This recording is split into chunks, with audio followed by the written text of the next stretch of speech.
বিদ্যালয়ে শিক্ষক শিক্ষার্থী সম্পর্ক হওয়া উচিত শ্রদ্ধা ও বিশ্বাসের, কিন্তু সেই সম্পর্কে যখন ওঠে মারধরের অভিযোগ, তখন স্বাভাবিকভাবেই উদ্বেগ ছড়ায় অভিভাবক ও সমাজের মধ্যে। কৈলাস শহরে এমনই এক ঘটনাকে কেন্দ্র করে চাঞ্চল্যের সৃষ্টি হয়েছে। কৈলাস শহরের রাজ্যের দ্বিতীয় প্রাচীন বিদ্যালয়ের এক শিক্ষকের বিরুদ্ধে অষ্টম শ্রেণীর এক ছাত্রকে মারধরের অভিযোগ উঠেছে।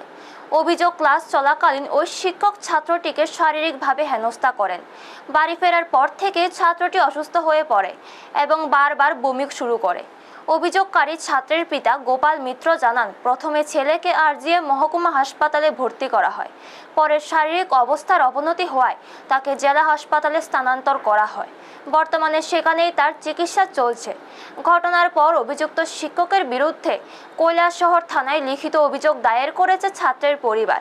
গোপাল মিত্রের দাবি, শুধু তার ছেলে নয়, ওই দিন আরও কয়েকজন ছাত্র শিক্ষকের মারধরের শিকার হয়েছে।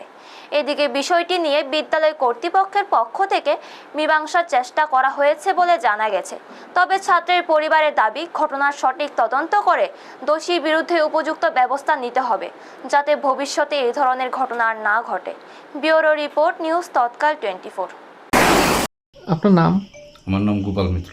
বাসা কোন জায়গায়? বাসা বুলা বাসা। কত নম্বর ওয়ার্ড এটা? 1 নম্বর ওয়ার্ড, পৌর পরিষদের। পৌর পরিষদ।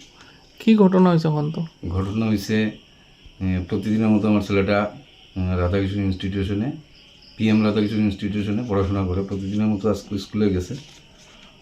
যাওয়ার পরে হয়তো সায়েন্সের ক্লাসে কোনো কোয়েশনের আনসার করতে পারছে না, তার কারণে তাদের সায়েন্সের টিচার, নামটা ঠিক আমি পুরোপুরি বলতে পারতেছি না, তবে সপ্তদ্বীপ এই নাম, বেশ কয়েকজন ছাত্র একসাথে তাদেরকে কেউ কেউ চর মারছে, কেউ ঘুষি মারছে, এরকমভাবে সবারই পানিশমেন্ট দিছে।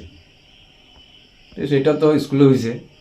ছেলেটা স্কুল থেকে যাওয়ার পরে বাড়িতে এসে বমি করতেছে, আমার ছেলে বমি করতেছে। তখন আমি তারা জিজ্ঞাসা করলাম কী হয়েছে।